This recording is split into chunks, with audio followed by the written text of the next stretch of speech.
Leksjon 1. Forstå menneskerettigheter. Hei, Anna. Jeg har reflektert over målene våre, og jeg tror den kritiske stimulansen for det vil være anerkjennelsen av menneskerettighetene. Hei, John. Det er en dyp innsikt. Hvordan tror du anerkjennelse av menneskerettigheter kan drive endring? Når menneskerettighetene anerkjennes, skaper et grunnlag for rettferdighet og likhet, og styrker enkeltpersoner og samfunn. Absolutt. Det fremmer et miljø der folk føler seg verdsatt og har mot til å forsvare seg selv.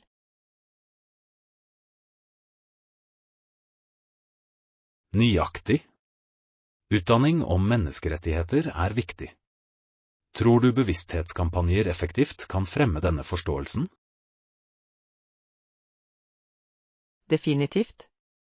Kampanjer kan opplyse folk om deres rettigheter og oppmuntre dem til å stå opp mot urettferdighet. Og sosiale medier spiller en betydelig rolle i å spre disse meldingene raskt, tror du ikke? Ja, det er et kraftig verktøy for å mobilisere støtte og dele historier som kan gi gjenklang hos et bredere publikum. Jeg er enig. Det er inspirerende å se aktivisme vokse som svar på disse plattformene, og bringe oppmerksomhet til kritiske spørsmål. Leksjon 2. Sykling som øvelse. Morgen, Anna. Jeg har tenkt på å sykle i det siste. Er sykling en god trening for å gå ned i vekt? Hei, John. Ja, det brenner definitivt kalorier og kan være en effektiv måte å gå ned på. Det er flott å høre. Hvor mange kalorier tror du noen kan forbrenne under en typisk sykkeløkt? Det varierer, men sykling kan forbrenne rundt 400 til 600 kalorier i timen, avhengig av intensitet. Det er ganske imponerende. I tillegg er det lite støt, så det er lettere for leddene sammenlignet med løping. Nøyaktig. Det er et flott alternativ for folk som ønsker å gå ned i vekt uten å risikere skader. Når vi snakker om skader, tror du det er viktig å bruke verneutstyr mens du sykler? Absolutt. En hjelm er avgjørende, og polstret shorts kan gjøre lengre turer mye mer behagelige. Godt poeng. Sikkerhet bør alltid komme først, spesielt når du nyter en så morsom aktivitet. Leksjon 3. Håndtering av reisekomplikasjoner. Hei, Anna. Jeg hørte om din siste reiseopplevelse. Har de refundert billetten din eller tilbudt noen kompensasjon? Hei, John. Ja, de refunderte billetten min på grunn av flykanselleringen, men det tok ganske lang tid. Det er frustrerende. Lange ventetider for refusjon kan være ganske upraktisk. Kommuniserte de godt gjennom hele prosessen? Egentlig ikke. Det var minimale oppdateringer, noe som gjorde det enda mer stressende. Jeg kan tenke meg. Tidlig kommunikasjon er så viktig i slike situasjoner. Måtte du booke om noen flyreiser? Ja, jeg måtte bestille et nytt fly i siste liten, og det var mye dyrere. Det er uheldig. Det er godt å vite hvilke rettigheter du har som passasjer. Tilbød de noen ekstra kompensasjon for ulempen? De tilbød ikke noe utover refusjonen, noe som var skuffende. Jeg forventet mer av dem. Det er alltid nyttig å vite hvordan man kan henvende seg til kundeservice i slike tilfeller. Forhåpentligvis vil din neste reiseopplevelse bli mye jevnere. Leksjon 4. Hobbyer og fritidsaktiviteter. Hei, Anna. Hva liker du å gjøre på fritiden? Hei, John. Jeg liker veldig godt å spille gitar og male. Det hjelper meg å slappe av og uttrykke min kreativitet. Det er fantastisk. Hvor lenge har du spilt gitar? Jeg har spilt i omtrent 5 år nå. Jeg elsker å lære nye sanger. Hva med deg? Jeg liker å lese og gå på tur. Begge aktivitetene lar meg utforske forskjellige verdener og nyte naturen. Det høres forfriskende ut. Har du en favorittbok eller sjanger? Jeg liker spesielt godt fantasy-romaner. De frakter meg til magiske riker. Fantasy er en fantastisk sjanger. Jeg setter pris på hvordan det setter i gang fantasien. Kombinerer du noen gang hobbyene dine? Noen ganger. Jeg tar med meg gitaren utendørs mens jeg går på tur og spiller ved et naturskjønt sted. Det høres ut som en perfekt blanding av interessene dine. Naturen må inspirere musikken din. Absolutt. Det er noe med roen utendørs som øker kreativiteten. Leksjon 5. Skjønnhetsprodukter og hårpleie. Morgen, Anna. Jeg la merke til at sminken din ser fantastisk ut i dag. Hvilke produkter bruker du vanligvis? Hei John, takk. Jeg bruker en kombinasjon av foundation, mascara og litt blush. Det gir meg et friskt utseende. Det høres flott ut. Bruker du også hårprodukter til å style håret? Ja, det er også hårspray og gel. De hjelper til med å holde frisien min på plass hele dagen. Det er smart. Jeg har hørt børster og kammer er avgjørende for å vedlikeholde håret også. Definitivt. En god børste kan gjøre en betydelig forskjell i hvordan håret ser ut og føles. Har du en favorittbørste, eller kan du anbefaler? Jeg foretrekker en kam med bred tann for filtring. Den er skånsom mot håret og forhindrer brudd. Høres ut som et godt valg. Hårpleie kan være litt av en rutine, men det er verdt det for et polert utseende. Leksjon 6. Utforsking av skotsk kultur. Hei, Anna. Har du noen gang prøvd skotsk mat kalt haggis? Hei John, jeg har hørt om haggis, men aldri prøvd det. Hvordan er det? Det er en velsmakende rett laget av sauehjerte, lever og lunger, blandet med krydder og havre. Det er ganske unikt. Det høres spennende ut. Serveres det ofte i Skottland? Ja, det nytes ofte under feiringer, spesielt på Burns Night. Det er fascinerende hvordan mat kobles til kultur. Har Skottland noen andre tradisjonelle retter? Definitivt. Det er også nips og tattis, som er moste neper og poteter servert sammen med haggis. Det høres deilig ut. I dag er Skottland fortsatt en del av Storbritannia, men noen skotske folk streber etter uavhengighet. Ja, den kulturelle stoltheten er sterk blant skottene. Det er interessant å se hvordan mat spiller en rolle i deres identitet. Leksjon 7. Utforsk Kanadas vakreste by. Hei, Anna. Har du noen gang besøkt det de kaller den vakreste byen i Canada? Hei John, ja. Jeg har vært i Quebec City, og jeg fant det helt sjarmerende. Hva syntes du?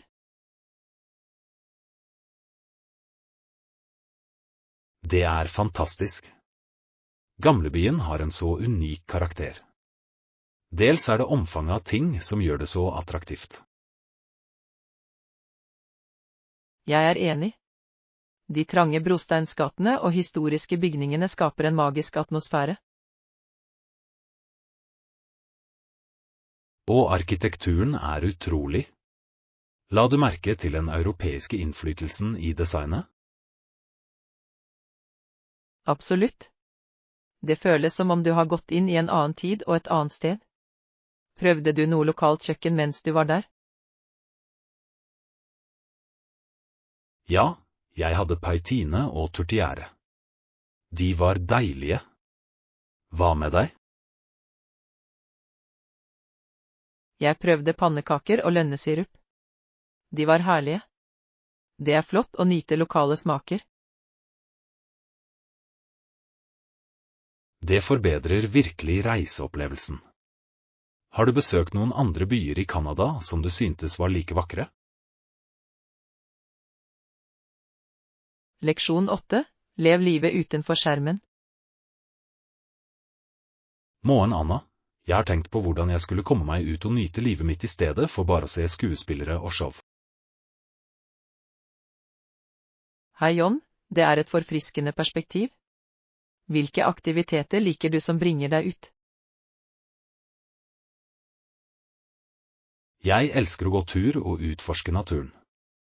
Det er så mye mer tilfredsstillende enn å sitte foran en skjerm. Jeg er helt enig. Å være utendørs kan være forringende. Har du oppdaget noen nye stier i det siste? Ja, jeg fant en vakker sti som fører til en foss. Utsikten var absolutt verdt turen. Det høres fantastisk ut. Naturen har en måte å inspirere oss på. Foretrekker du å gå tur alene eller sammen med venner? Jeg liker begge. Vandring alene kan være fredelig, men å dele opplevelsen med venner kan være mye moro. Nøyaktig. Det er flott å skape minner sammen. Har du tenkt på å prøve andre utendørsaktiviteter? Jeg vurderer fjellklatring. Det virker som en spennende utfordring som kombinerer eventyr og fitness. Leksjon 9. Planlegg en tur. Hei Anna, jeg har tenkt på å planlegge en tur. Har du noen tips til hvor du kan begynne? Hei John, det er spennende. Et godt første skritt er å bestemme deg for destinasjon og budsjett. Det gir mening. Jeg vil velge et sted som tilbyr både avslapning og eventyr. Du kan vurdere steder som Costa Rica eller New Zealand. De har vakkert landskap og mange aktiviteter.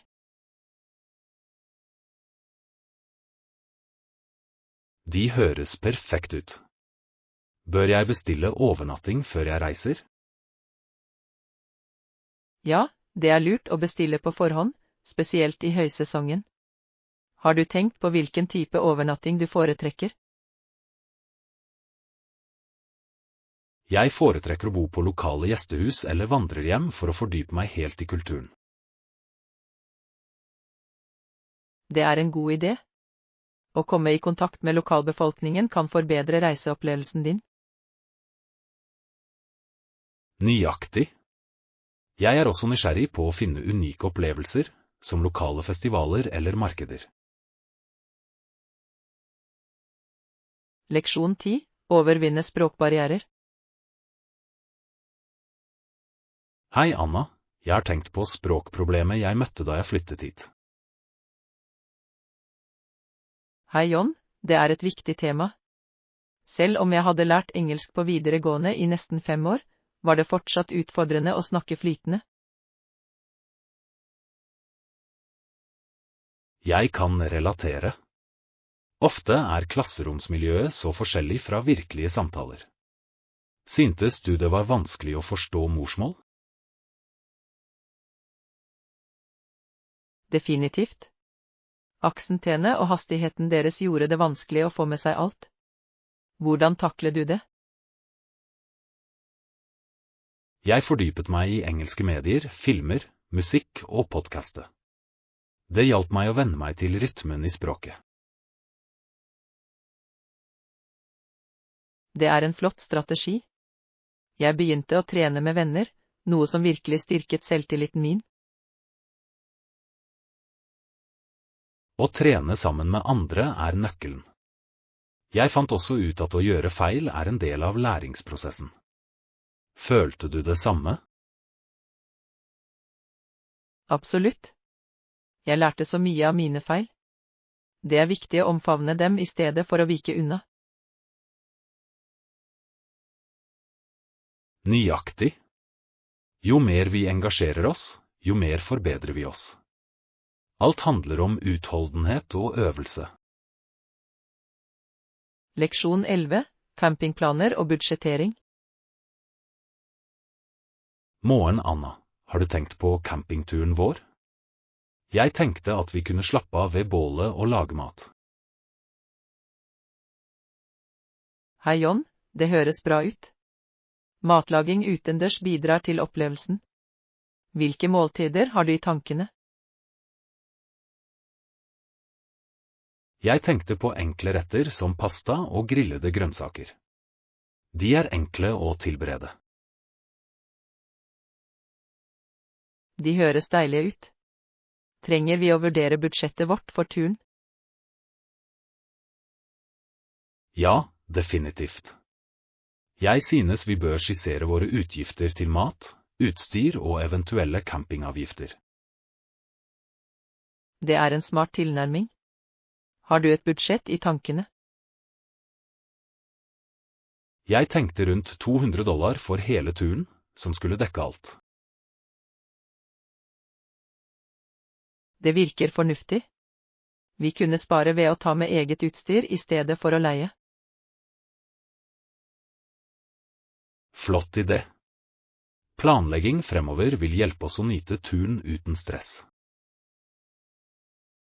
Leksjon 12. Spontane samlinger. Hei Anna, det høres bra ut. Hva er anledningen til samlingen vår? Hei John, det er ingen spesifikk anledning. Jeg ville bare få alle sammen for litt moro. Jeg elsker den ideen. Uformelle samvær kan være det hyggeligste. Hvor mange personer inviterer du? Jeg vurderer å invitere noen nære venner. Det vil skape en koselig atmosfære. Det gir mening. Har du planlagt noen aktiviteter for kvelden? Jeg tenkte vi kunne spille noen brettspill og kanskje ha en liten karaoke. Det høres ut som en eksplosjon. En blanding av spill og musikk vil holde alle underholdt. Nøyaktig. Dessuten er det en fin måte å styrke vennskapene våre på. Hvilke snacks bør vi tilberede? Jeg foreslår en blanding av salte og søte chips, dippe og kanskje bakevarer. Leksjon 13. Utforske landalternativer. Hei Anna, jeg leste om hvordan noen var uheldige under oppgjørsperioden.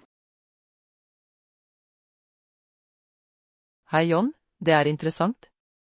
Hvilke alternativer hadde de? Et alternativ var å flytte vestover, der land var gratis eller veldig billig. Det var et stort trekkplaster for mange familier. Det gir mening. Løftet om rimelig land må ha vært fristende. Har de møtt noen utfordringer?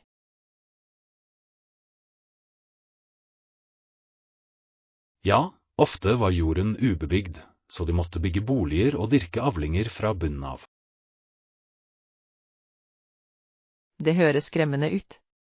Men jeg ser for meg at det også var givende å skape et hjem fra ingenting. Definitivt. Følelsen av prestasjon må ha vært enorm. Det er fascinerende hvordan slike beslutninger formet fellesskap. Ekte. Det viser motstandskraften til de tidlige nybyggerne. Har du noen gang tenkt på å flytte for slike muligheter? Iblant. Ideen om å starte på nytt på et nytt sted er tiltalende, spesielt hvis det er en sjanse for vekst. Leksjon 14. Øke synlighet i virksomheten. Morgen, Anna. Jeg har tenkt på måter å øke vår synlighet i markedet. Hei John, det er et flott fokus. Hvilke strategier mener du vi bør vurdere?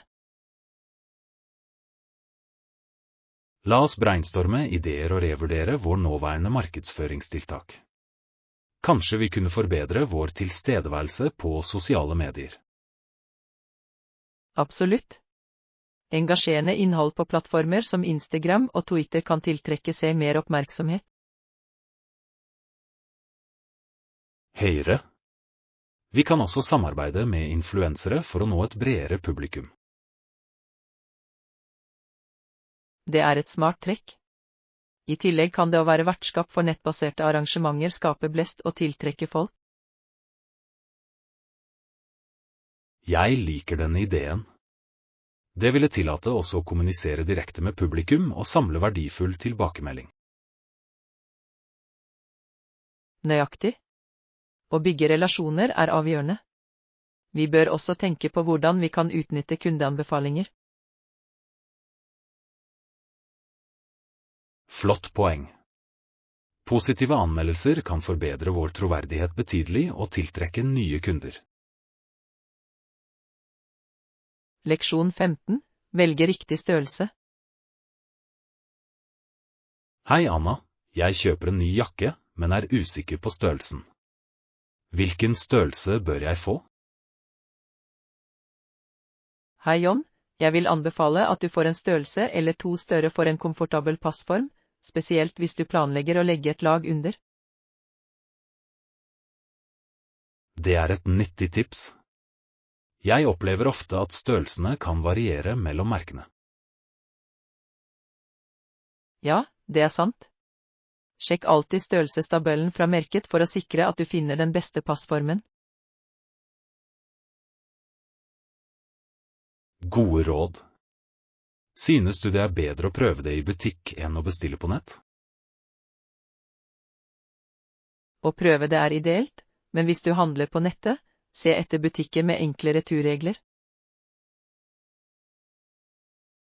Det gir mening. Jeg vil hate å sitte fast med noe som ikke passer. Nøyaktig. Komfort er nøkkelen når det kommer til klær. I tillegg vil du føle deg trygg på det du har på deg. Sikkert. Jeg skal ha det i bakhodet når jeg kjøper den nye jakken min. Leksjon 16. Musikalske sysler og praksis. Hei Anna, jeg har lagt merke til at du nylig har spilt gitar. Det er imponerende. Hei John, takk. Jeg har virkelig likt det. Tar du kurs eller lærer du på egen hånd?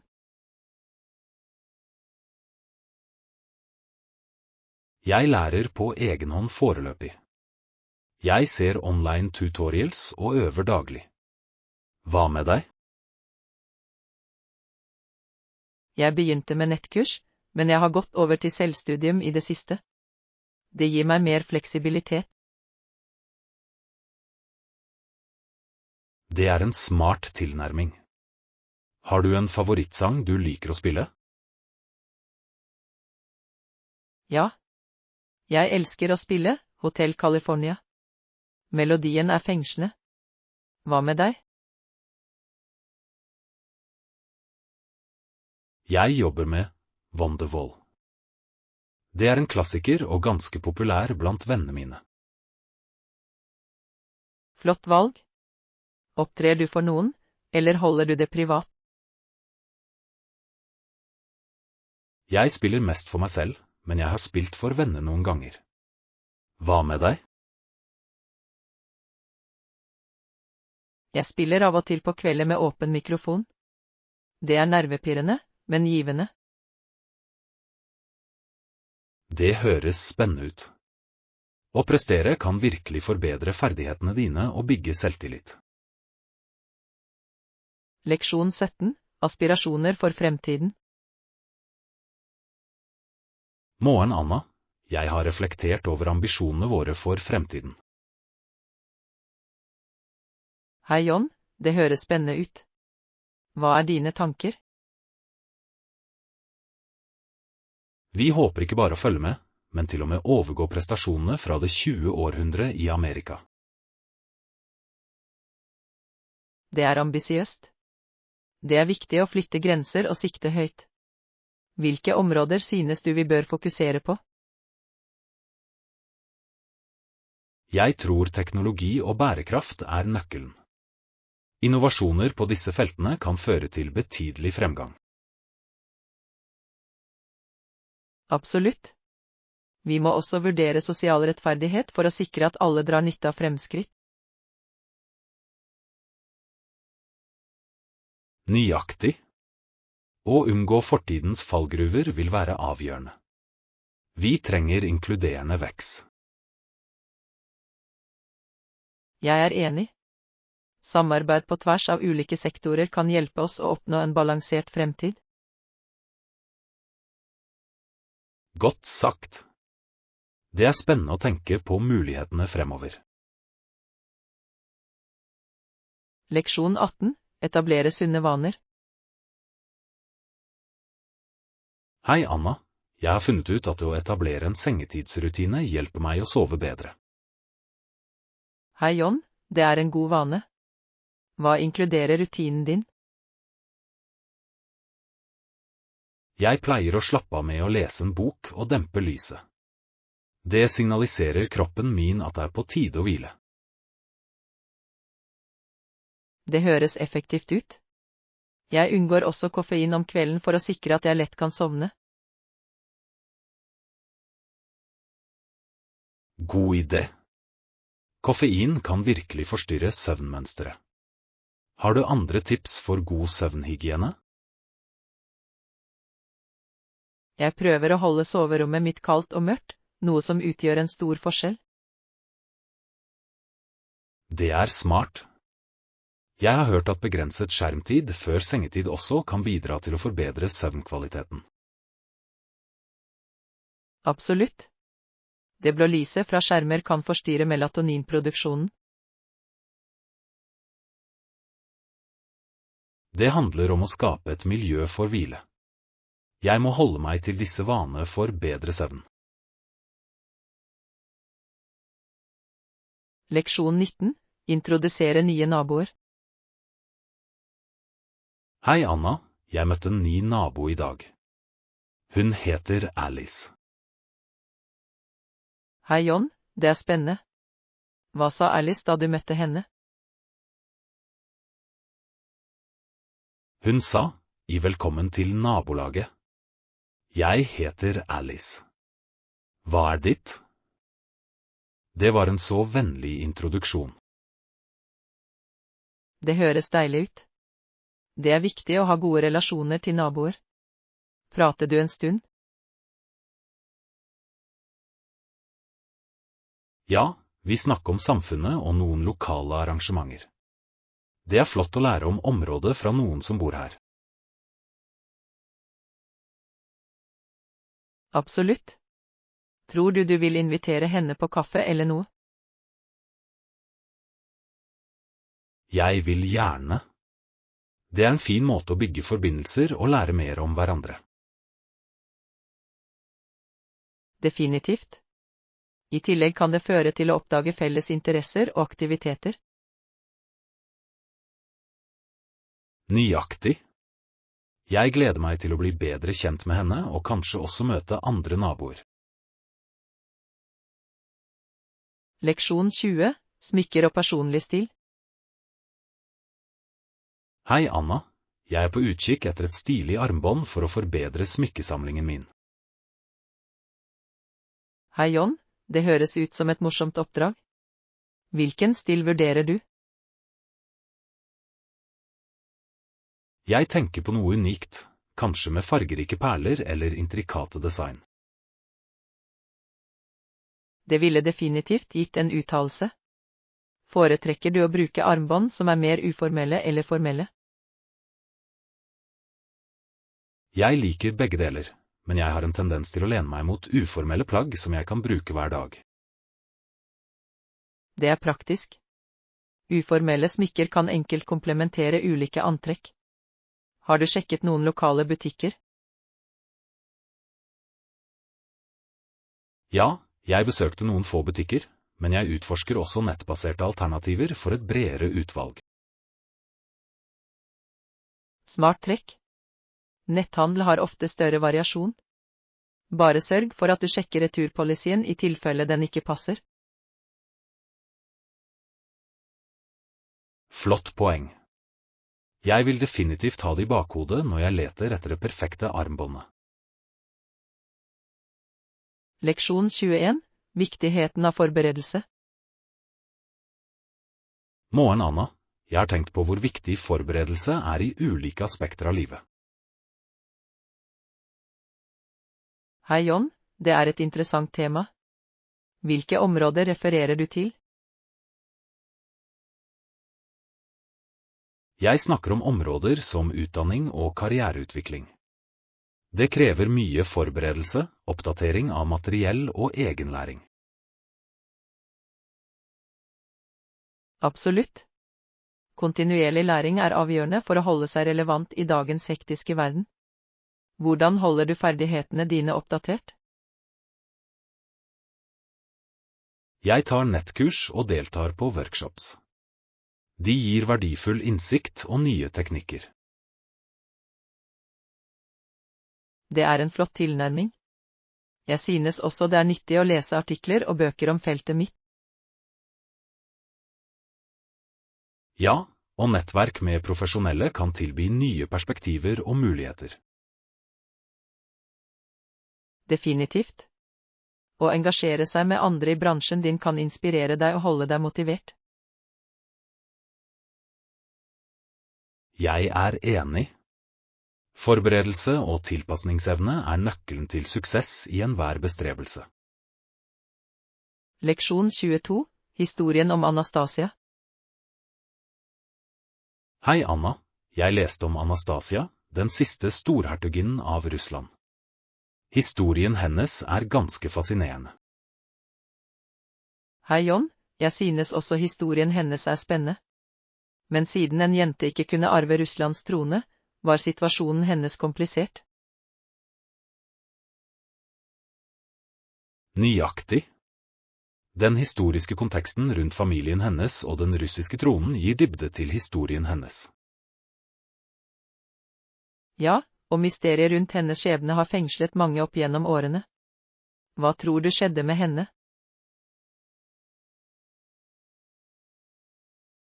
Noen mener hun overlevde revolusjon, mens andre mener hun fikk en tragisk slutt. Det er et mysterium som fortsatt vekker debatt. Ekte? Det er interessant hvordan legender kan dannes rundt historiske personer. De blir en del av vår kultur. Absolutt. Anastasias historie har inspirert filmer og bøker, og holdt arven hennes i live. Leksjon 23. Betalingsbetingelser i virksomheten. Morgen, Anna. Jeg ønsket å diskutere betalingsbetingelsene for vårt kommende prosjekt.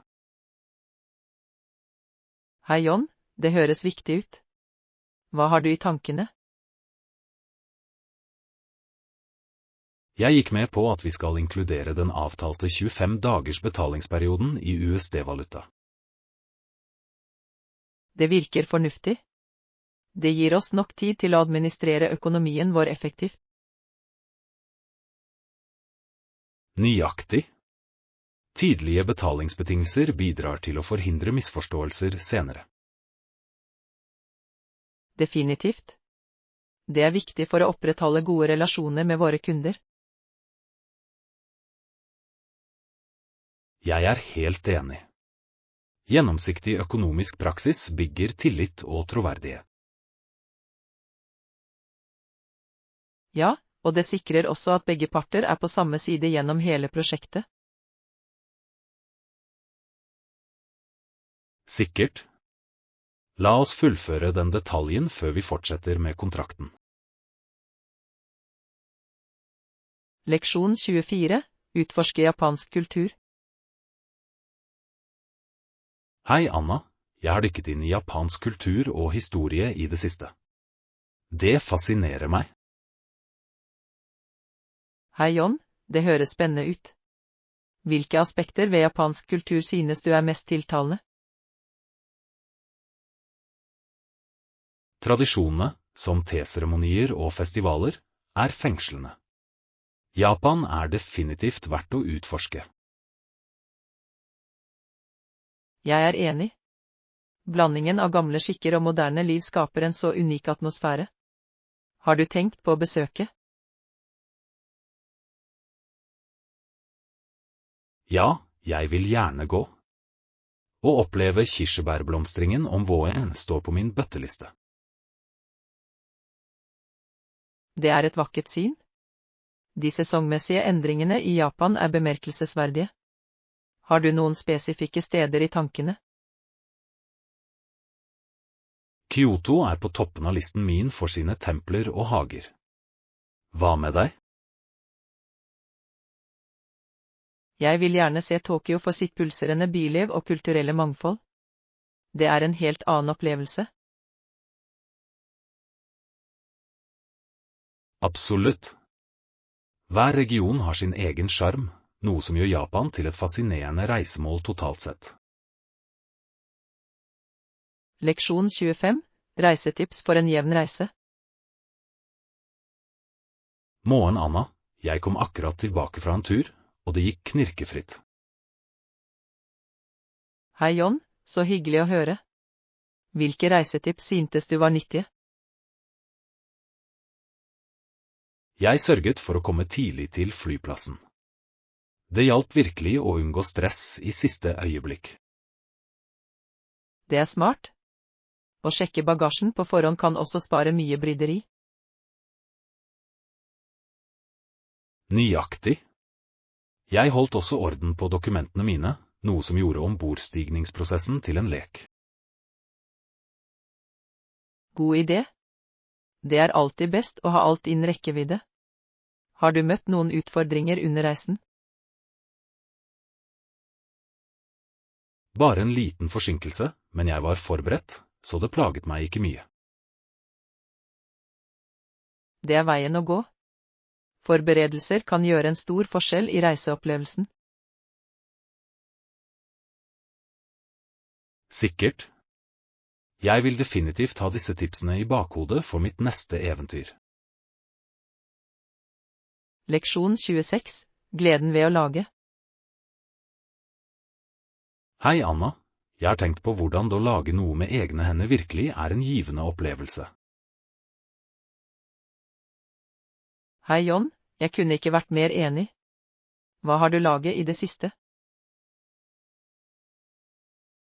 Jeg begynte å trearbeide, lage små møbler. Det er tilfredsstillende å se det endelige produktet. Det høres fantastisk ut. Jeg har alltid hatt lyst til å prøve det. Synes du det er utfordrende? Til tider, ja. Men å overvinne disse utfordringene gjør det enda mer tilfredsstillende. Hva med deg? Jeg har drevet med keramikk. Å forme leire er utrolig terapeutisk. Keramikk høres avslappende ut. Har du laget noe du er spesielt stolt av? Ja, jeg har laget en vakker vase. Det er ikke perfekt, men det er unikt, og det gjør det spesielt. Det er det fine med håndlagde ting. De har et personlig preg som du ikke finner i masseproduserte varer.